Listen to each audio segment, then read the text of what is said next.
Before the stars found their places in the sky, and before the dust of the earth was gathered into mountains, there was only the vast, swirling chaos of the primordial waters.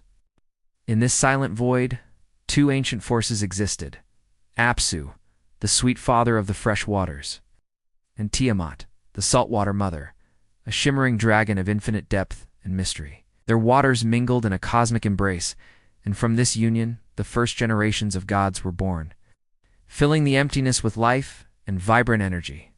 However, the young gods were restless and loud, their divine revelry echoing through the celestial halls and disturbing the ancient peace that Apsu so dearly cherished. Apsu, consumed by a desire for the original silence, plotted to destroy his own children. But his plan was discovered by Ea, the god of wisdom and clever spells. With a potent incantation, Ea lulled Apsu into a profound sleep and took his crown, establishing a new order. But this act ignited a fire of vengeance in the heart of Tiamat. Tiamat, once a nurturing mother, transformed into a vengeful force of nature, her scales turning to iron and her eyes burning with the fire of 1,000 dying suns. To lead her counterattack, she birthed a legion of nightmares, dragons with venom for blood, scorpion men, and fierce wind demons that defied the laws of creation. At the head of this monstrous army, she placed Kingu, her new consort, gifting him the tablets of destiny which granted him the power to command the very fabric of reality. The younger gods trembled in the shadow of this approaching darkness, their courage failing them as the horizon turned black with the wings of Tiamat's brood. Even the mighty Ea and the sky god Anu recoiled in fear, realizing that no ordinary power could withstand the wrath of the primordial dragon mother. In this hour of absolute desperation, a new champion emerged from the heart of the divine city Marduk, the son of Ea, a deity of immense stature and blinding radiance. Marduk was unlike any god seen before, possessed 4 eyes that saw all secrets, and 4 ears that heard the whispers of the winds from every corner of the universe. When he spoke, flames leaped from his lips, and when he moved, the very foundations of the heavens vibrated with the strength of 100 storm clouds. The assembly of gods gathered in the great hall of Anshur, their faces pale and their voices trembling as they debated the fate of their existence. Marduk stepped forward, his golden armor reflecting the flickering torches, and offered a deal that would change the hierarchy of the divine forever. "I will face the dragon of chaos," Marduk proclaimed, his voice echoing like thunder. "But if I prevail, you must grant me supreme authority over all creation." The elders, seeing no other path to survival, agreed to his terms, bestowing upon him the scepter, the throne, and the power to create and destroy with a single word. To test his newfound divinity, Marduk commanded a garment to vanish and then reappear, proving that the thread of fate was now firmly within his grasp. With the blessing of the gods, Marduk began his preparations for the ultimate confrontation, forging weapons that could pierce the skin of an ancient primordial. He fashioned a bow of celestial wood and tipped his arrows with lightning. And in his right hand he carried a massive mace that could shatter mountains. He filled his body with a burning flame and set a net of stars to capture the shadows that lurked within the saltwater abyss. Most importantly, Marduk summoned the 7 winds, the whirlwind, the cyclone, and the hurricane to serve as his invisible charioteers in the coming storm. He mounted his storm chariot, drawn by 4 fierce steeds named Killer, Relentless, Trampler, and Swift, whose teeth were dripping with venom. Ow.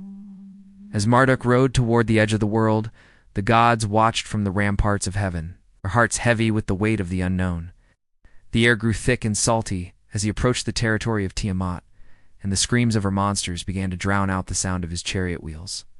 Tiamat loomed out of the darkness, her body so vast that she seemed to be the horizon itself, her many heads snapping at the air with hunger. Kingu stood beside her, brandishing the tablets of destiny, his presence radiating an aura of stolen authority that sought to wither Marduk's spirit. Marduk did not flinch, raised his bow, and let out a roar that challenged the very silence of the void. Signaling the beginning of the cosmic war, Tiamat let out a screech that cracked the firmament and lunged forward, her jaws wide enough to swallow the sun and the moon in a single bite. Marduk deployed his net of stars, casting it wide to entangle the dragon, but Tiamat's strength was such that she nearly tore the celestial fabric apart. The monsters of the deep swarmed around Marduk's chariot, but his steeds trampled them into the dust of the abyss, their hooves striking with the force of falling stars. Marduk then unleashed the Imholu, the evil wind, sending it directly into Tiamat's open maw as she prepared to incinerate him with her breath. The wind was so fierce and sudden that Tiamat could not close her mouth. It filled her belly, inflating her massive body until her scales began to strain and crack. Seizing the moment of her vulnerability, Marduk drew a celestial arrow and loosed it with a strength born of all the hopes of the younger gods. The arrow split Tiamat's heart and tore through her depths, silencing the roar of the primordial ocean forever as her life force ebbed away. With the Mother of Chaos defeated, her army fell into a blind panic, their courage dissolving like salt in the water they once called home. Kingu attempted to flee into the shadows, but Marduk was faster, binding the traitor in chains of iron and stripping him of the tablets of destiny. Marduk pressed the tablets against his own chest, claiming the right to dictate the laws of the universe and the paths of the wandering planets. He stood over the colossal corpse of Tiamat, looking down at the remains of the force that had existed since the beginning of time. With the precision of a master craftsman, Marduk split the dragon's body into two halves, like a dried fish being prepared for a feast. He raised one half of her body to create the Ark of the Sky, pinning it in place with the stars so that the waters above would never again flood the world. The other half he laid beneath his feet, forming the solid earth, the foundations of the valleys, and the peaks of the high mountains. From Tiamat's weeping eyes, Marduk directed the flow of the great rivers, the Tigris and the Euphrates, to bring life to the thirsty lands of Mesopotamia. He heaped mountains over her head and pierced her body to create the springs that nourish the soil, turning the remains of chaos into the cradle of order. Marduk then turned his gaze to the heavens, organizing the constellations and setting the moon to mark the passage of months and the cycles of time.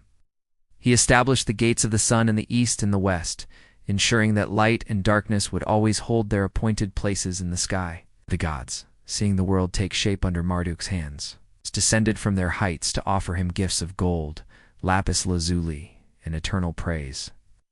They built for him a magnificent temple in the heart of the world, a place called Babylon, which means the gate of the gods.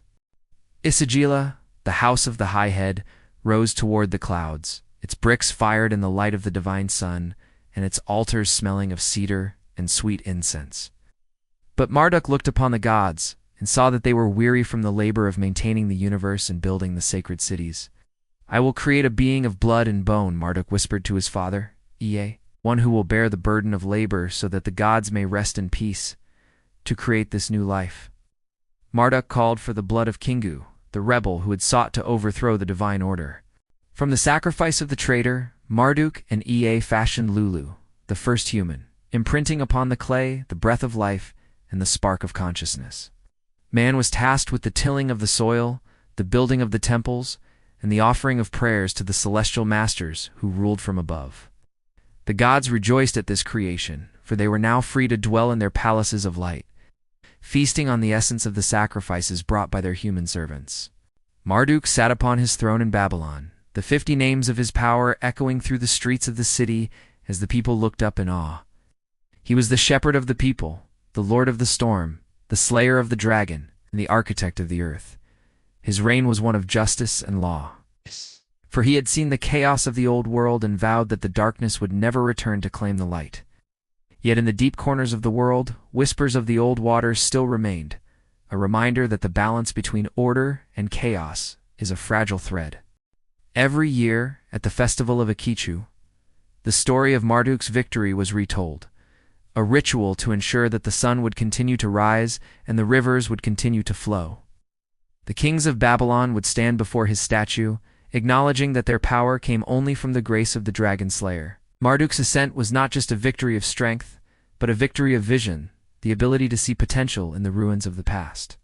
He taught the gods that to lead is to serve the stability of the whole, and he taught men that their labor was a sacred participation in the divine plan. As the centuries passed, the names of the gods changed, but the legend of the hero who faced the abyss remained etched in the stones of the desert.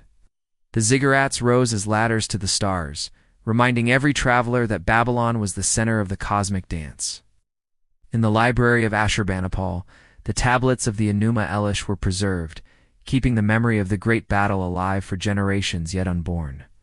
Travelers from distant lands spoke of the golden god, whose eyes were like the sun, and whose spear was the lightning bolt.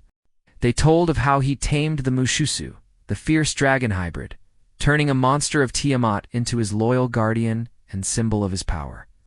Even in the silence of the desert nights, the wind seems to carry the echo of Marduk's chariot horses, patrolling the boundaries of reality. The moral of his ascent remains clear.